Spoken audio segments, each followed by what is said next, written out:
आज हम यहाँ कक्षा 11वीं में राजनीति शास्त्र में अध्याय 2 भारतीय संविधान में अधिकार इसका अध्ययन करेंगे।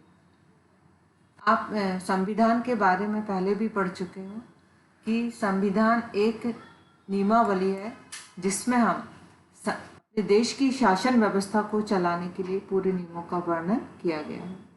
तो संविधान का जो तीसरा भाग है उसमें हम कुछ मौलिक अधिकारों का वर्णन उसमें किया गया है, तो हम उसमें यही अध्ययन करेंगे। तो इस अध्याय में आपको देखना है कि संविधान में कौन कौन से मौलिक अधिकार आपको दिए गए हैं और उन अधिकारों को हम कैसे सुरक्षित किया गया है, कैसे सुरक्षित रख सकते हैं। उन अधिकारों की व्याख्या और उसको सुरक्षा करने में हमारी न्यायपालिका की क्या भूमिका है। और मौलिक अधिकार हैं, साथ में राज्य के नीति निर्देशक तत्व हैं, तो उन दोनों में मूलतः अंतर क्या है इसका अध्ययन हम करेंगे। तो जो भारतीय संविधान है, जब हमारा संविधान नहीं बना था उसके पहले ही मोतीलाल नेहरू समिति ने एक घोषणा पत्र की थी, अधिकारों के एक घोषणा पत्र 1928 में। तभी से हम अपने मौलिक अधिकारों की मांग हम करते रहे। तो हम देखेंगे कि भारत के जो संविधान है उसमें 6 मौलिक अधिकार हैं। तो उसमें से ये 6 देखिए, पहले 7 थे, संपत्ति वाला हटा दिया गया है। समता या समानता का अधिकार, स्वतंत्रता का अधिकार, शोषण के विरुद्ध अधिकार, फिर है धार्मिक स्वतंत्रता का अधिकार, सांस्कृतिक और शैक्षिक अधिकार, संवैधानिक उपचारों का अधिकार। ये हम 6 अधिकारों के बारे में विस्तार पूर्वक पढ़ेंगे। पहला है समता का अधिकार।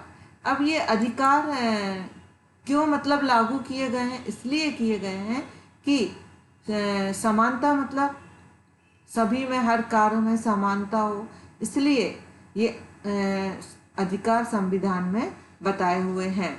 कई घटनाएं दैनिक जीवन में, कई उदाहरण ऐसे हैं जिसमें कि ये समता का अधिकार शामिल नहीं किया जाता है। जैसे कि जब 1982 में एशियाई खेल हुए तो सरकार ने बहुत ज़ोर शोर से तैयारी करवाई और ठेकेदारों को सेवाएं दी। तो उन्होंने जो फ्लाईओवर और स्टेडियम का जो निर्माण करवाया, उसमें जो श्रमिक लिए गए, जो मजदूर लिए गए, उनको मतलब मजदूरी उनको जो देना था उसके लिए पगार जो भी, तो उन्होंने उसका कम भुगतान किया गया। लेकिन उस समय ज़रूरत के आधार पर उन लोगों ने क्या किया, वो कार्य कर दिया। तो मतलब एक प्रकार मजदूरी से कम देना, बंधुआ मजदूरी जैसा कार्य उनसे करवाया गया। तो समता का अधिकार का मतलब है कि कानून के समक्ष समानता, कानूनों के समान संरक्षण, सभी को समान सहायता मिले।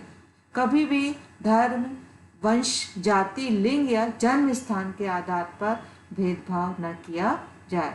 जैसे कि पुराने समय में होता था, दुकानों, होटल, कुओं, तालाबों, घाटों आदि में उन पर असमानता प्रदर्शित की जाती थी। अब ऐसा नहीं है। तो सड़कों आदि में उन पर प्रवेश की समानता हो। रोजगार में अवसर की समानता, समानता के आधार पर उनको रोजगार मिले। छुआछूत इसका भी क्या हो, पूरा दूर हो ये, और उपाधियों का अंत हो। तो हम देखते हैं कि समानता का अधिकार सब पर बराबर से लागू हो। अगला अधिकार है स्वतंत्रता का अधिकार। नाम से ही आपको पता चल रहा है ये। तो ये भी अपने संविधान में दिए हुए हैं। व्यक्तिगत स्वतंत्रता का अधिकार, भाषण और अभिव्यक्ति का, शांतिपूर्ण ढंग से आप जमा हो सकते हैं, मतलब एकत्रित हो सकते हैं, सभा कर सकते हैं, रैली निकाल सकते हैं, और भारत देश में कहीं भी आने जाने का अधिकार, और भारत के किसी भी हिस्से में बसने का और रहने का आपको स्वतंत्रता दी जाती है। कोई भी पेशा चुने, आप व्यापार करें। अपराधों के लिए दोष सिद्धि के संबंध में संरक्षण, जीवन की रक्षा और दैहिक स्वतंत्रता का अधिकार, अपनी रक्षा करने का अधिकार, शिक्षा का अधिकार, आपको जो पढ़ना है आप पढ़ सकते हो, उस पर कोई रोक नहीं लगाई जाएगी। अभियुक्तों और सजा पाए लोगों के अधिकार, जो अपराधी हैं या जिन्होंने अपराध किया है वो भी अपनी सजा कम करने के लिए भी उनको भी अधिकार दिए गए हैं, वो अपना वकील चुन सकते हैं। इस प्रकार बहुत से अधिकार दिए गए हैं। तीसरा है यहाँ पर जो स्वतंत्रता का अधिकार है उसमें एक अधिकार ये भी है, निवारक नज़रबंदी। ये निवारक नज़रबंदी क्या है, क्या होता है कि यदि सरकार को कभी लगता है कि कोई व्यक्ति देश की कानून व्यवस्था के लिए खतरा बन सकता है तो उसे क्या कर लिया जाता है, बंदी बना लिया जाता है। ये समय 3 महीने के करीब होता है, जिससे कि हमारे देश की मतलब सुरक्षा पर कोई भी आँच ना आए। तो इसलिए ये निवारक नज़रबंदी ये एक स्वतंत्रता के अधिकार में शामिल है। और यदि मान लो कोई आरोपी है तो उस या अभियुक्त है, उसको भी कुछ अधिकार दिए गए हैं। तो हमारे संविधान में ये प्रावधान कराता है कि उन लोगों को भी पर्याप्त सुरक्षा मिले जिन पर विभिन्न अपराधों के आरोप लगे हुए हैं। तो यदि वो दोषी है तो न्यायालय किसी भी व्यक्ति को अपराध का दोषी नहीं ठहराता है, तब तक नहीं मानता है जब तक कि उस पर कोई उसके सबूत ना हो। तो अपराध के आरोपी को स्वयं को बचाने के लिए वो उचित समुचित अवसर प्रदान करता है। तो उसे इस प्रकार 3 अधिकारों की व्यवस्था की गई है आरोपी के लिए कि किसी भी व्यक्ति को एक अपराध के लिए एक बार से ज़्यादा उसको सज़ा नहीं मिलेगी, और कोई भी कानून किसी भी कार्य को उसकी पिछली तारीख से अपराध घोषित नहीं कर सकेगा, और किसी भी व्यक्ति को स्वयं अपने विरुद्ध साक्ष्य के लिए फिर नहीं कहा जा सकेगा कि अपने विरुद्ध कोई गवाह को प्रस्तुत किया जाए। तो इस प्रकार ये स्वतंत्रता का अधिकार। फिर तीसरा अधिकार है शोषण का अधिकार। शोषण के अधिकार में मानव के दुर्व्यवहार और बंधुआ मजदूरी पर रोक लगा दी जाती है, और जोखिम काम करने वाले कामों में बच्चों से मजदूरी कराने पर रोक। वैसे अब नियम भी बन गया है कि 14 वर्ष से कम बच्चों से कोई भी जोखिम भरा कार्य या बंधुआ मजदूरी ना करवाई जाए। अगला अधिकार है हमारा धार्मिक स्वतंत्रता का अधिकार। तो इसमें सभी को अपने अपने धर्म पर आस्था और प्रार्थना की आज़ादी दी गई है। धार्मिक मामलों के प्रबंधन मतलब उनको अपने जो धार्मिक व्यवस्था करना है, प्रबंध करना है, उसकी छूट दी गई है। किसी भी विशिष्ट धर्म की अभिवृद्धि के लिए कर अदायगी की स्वतंत्रता भी है, और कुछ शिक्षा संस्थानों में धार्मिक शिक्षा या उपासना में उपस्थित होने की भी उसको क्या दी गई है, स्वतंत्रता दी गई है। सभी धर्मों में समानता होती है, लेकिन भारत में ऐसा नहीं है समानता के आधार पर कि किसी भी शैक्षणिक संस्थाओं में ना तो किसी विशेष धर्म का प्रचार किया जाएगा और ना कोई विशेष शिक्षा दी जाएगी। इन प्रावधानों में धर्मनिरपेक्षता को अपनाया जाता है। अगला अधिकार है हमारा सांस्कृतिक और शैक्षिक अधिकार। अल्पसंख्यकों की भाषा और संस्कृति के संरक्षण के अधिकार, अल्पसंख्यकों को शैक्षिक संस्थाएं स्थापित करने का अधिकार ये दिया गया है। फिर सबसे जो लास्ट वाला है हमारा संवैधानिक उपचारों का अधिकार। तो इसमें जो मौलिक अधिकार हैं, हमारे जो मौलिक अधिकार हैं वो लागू हो रहे हैं कि नहीं, तो उनको भी लागू करने के लिए यदि कोई उल्लंघन करता है, उनको लागू नहीं करता है, तो ये यहाँ पर हम उसका उपचार कर सकते हैं कि मौलिक अधिकारों को लागू करने के लिए हमें न्यायालय में हम उसकी शरण ले सकते हैं। संवैधानिक उपचारों में जो सरकार है, न्यायालय है, वो कोई विशेष प्रकार के आदेश क्या करती है, निर्देश जारी करती हैं, जिन्हें हम रिट या प्रादर्श कहते हैं, प्रादेश कहते हैं। तो इसमें 5 प्रकार के रिट होते हैं: बंदी प्रत्यक्षीकरण, परमादेश, निषेध आदेश, अधिकार परीक्षा और उत्प्रेषण रिट। ये बंदी प्रत्यक्षीकरण, इसमें आप देखेंगे कि न्यायालय किसी भी गिरफ्तार व्यक्ति को न्यायालय के सामने प्रस्तुत करने का आदेश देता है। यदि गिरफ्तारी का तरीका या कारण गैरकानूनी या असंतोषजनक है तो न्यायालय गिरफ्तार व्यक्ति को छोड़ने का आदेश भी दे सकता है। यह है बंदी प्रत्यक्षीकरण। दूसरा है परमादेश। ये पांचों बहुत IMP हैं।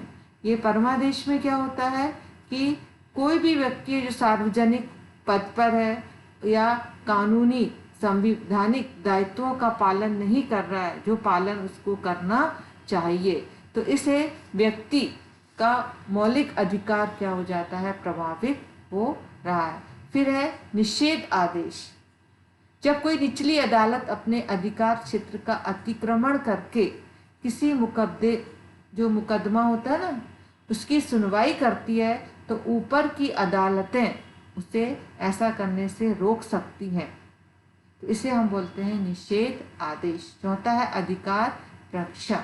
अधिकार परीक्षा में ऐसा लगता है कि कोई व्यक्ति जिस पद पर नियुक्त है और उसका कोई कानूनी हक नहीं है, तो उसे न्यायालय अधिकार परीक्षा आदेश के द्वारा उस पद पर कार्य करने से रोक सकता है।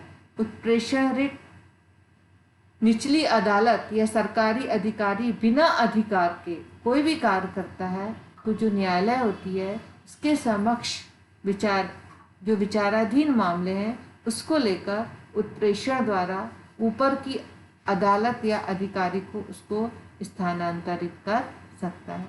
ये हो गए आपके अधिकार। फिर है मानव निर्देशक मानवाधिकार आयोग। ये 1993 में हमारे सरकार ने इसको निर्धारित किया कि संविधान द्वारा जो हमें अधिकार दिए गए हैं, तो ये अधिकार लिखित में हैं। इनकी पहचान तब होगी जब इन्हें हम समाज में लागू करें। समाज के गरीब, अशिक्षित, कमजोर जो लोग हैं, ये इनको भी अपने अधिकारों को प्रयोग करने की क्या होनी चाहिए, छूट मिलनी चाहिए, स्वतंत्रता होनी चाहिए। तो peoples union for civil liberties ने या people union for democratic rights ने अधिकारों के हनन के विरुद्ध रोकने के लिए 1993 में सरकार ने मानवाधिकार आयोग का क्या किया, एक गठन किया। अच्छा, ये जैसे मौलिक अधिकार हैं वैसे ही हैं राज्य के नीति निर्देशक तत्व। संविधान जब हमारा बन रहा था तो उस समय पता था कि स्वतंत्र भारत को अनेक चुनौतियों का सामना करना पड़ेगा। इससे नागरिकों में समानता लाना, सबका कल्याण करना, ये इनका बड़ा चुनौती थी उनके सामने। तो उनके लिए इस समस्याओं को हल करने के लिए कुछ नीतिगत निर्देश जारी किए गए और इन्हें साथ ही इन नीतियों को भावी सरकारों के लिए बाध्यकारी भी नहीं बनाना चाहते थे। ये चाहते थे कि सरकार में ये नियम भी लागू हो जाए। तो ये कहलाते हैं नीति निर्देशक तत्व। संविधान में कुछ निर्देशक तत्वों का समावेश किया गया, लेकिन न्यायालय के माध्यम से लागू करने की व्यवस्था नहीं की गई। यदि सरकार किसी निर्देश को लागू करती है तो हम न्यायालय में जाकर यह मांग नहीं कर सकते कि उसे लागू करने के लिए न्यायालय सरकार को आदेश दे। इसलिए नीति निर्देशक तत्व वाद योग्य नहीं है, क्योंकि इनको संविधान में कहीं कहीं स्थान नहीं दिया गया है। इस संविधान का एक हिस्सा है जिसे न्यायपालिका द्वारा लागू नहीं किया जा सकता। संविधान निर्माताओं का मानना था कि निर्देशक तत्व के पीछे एक सामाजिक व्यवस्था है, एक नैतिक शक्ति है जो सरकार को बाध्य करेगी कि सरकार नीति निर्देशक तत्वों को गंभीरता से ले। जनता उन्हें लागू करने की जिम्मेदारी भावी सरकारों पर डालेगी। तो ऐसे ही नीति निर्देशक तत्वों की कुछ सूचियां रखी गई हुई हैं। आप अगले पृष्ठ पर देखेंगे राज्य के नीति निर्देशक तत्व क्या हैं। तो इसमें वे लक्ष्य और उद्देश्य जो एक समाज के रूप में हमें स्वीकार करने चाहिए, और वे अधिकार जो नागरिकों को मौलिक अधिकारों के अलावा मिलने चाहिए, वे नीतियाँ जिन्हें सरकार को स्वीकार करना चाहिए। इस प्रकार ये नीति निर्देशक तत्वों का मुख्य ये लक्ष्य है। आप देखेंगे इसका जो उद्देश्य है लोगों का कल्याण करना, सामाजिक, आर्थिक और राजनीतिक न्याय करना और इस प्रकार सभी जीवन स्तर ऊपर उठाना और जो संसाधन वितरित किए हुए हैं उनका समान वितरण करना। अंतर्राष्ट्रीय शक्ति को भी हम बढ़ावा दे सकते हैं। इनकी जो नीतियां हैं वो समान नागरिक संहिता, समानता के सिद्धांत पर आधारित है। मद्यपान निषेध, उपयोगी पशुओं को मारने पर रोक लगाना, ग्राम पंचायतों को प्रोत्साहन। और भी ऐसे अधिकार हैं जिनके लिए न्यायालय में हम दावा नहीं कर सकते हैं, ये अलग से सूची बनाई गई है इनकी। पर्याप्त जीवन यापन, महिलाओं और पुरुषों को समान करने की, समान मजदूरी देना चाहिए, आर्थिक शोषण के विरुद्ध अधिकार, काम का अधिकार, बच्चों को मुफ्त और अनिवार्य शिक्षा का अधिकार। ये सामान्य नीति निर्देशक तत्व हैं जो कि भावी सरकार से अपेक्षा की जाती है कि ये हमारे अधिकारों में, हमारे संविधान में ये लागू किए जाए। धन्यवाद। नीति निर्देशक तत्व हैं और मौलिक अधिकारों में ये मिलते जुलते हैं। इनमें क्या संबंध है? मौलिक अधिकार और नीति निर्देशक तत्व एक दूसरे के पूरक हैं। मौलिक अधिकार सरकार के कुछ कार्यों पर प्रतिबंध लगाते हैं तो नीति निर्देशक तत्व उन कार्यों की प्रेरणा देते हैं। मौलिक अधिकार खास तौर से व्यक्ति के अधिकारों को संरक्षित करते हैं और नीति निर्देशक तत्व पूरे समाज के हित की क्या करते हैं? बात करते हैं। तो जब कभी हम नीति निर्देशक तत्वों को लागू करते हैं तो ये नागरिकों के मौलिक अधिकारों से क्या हो जाते हैं? टकरा सकते हैं।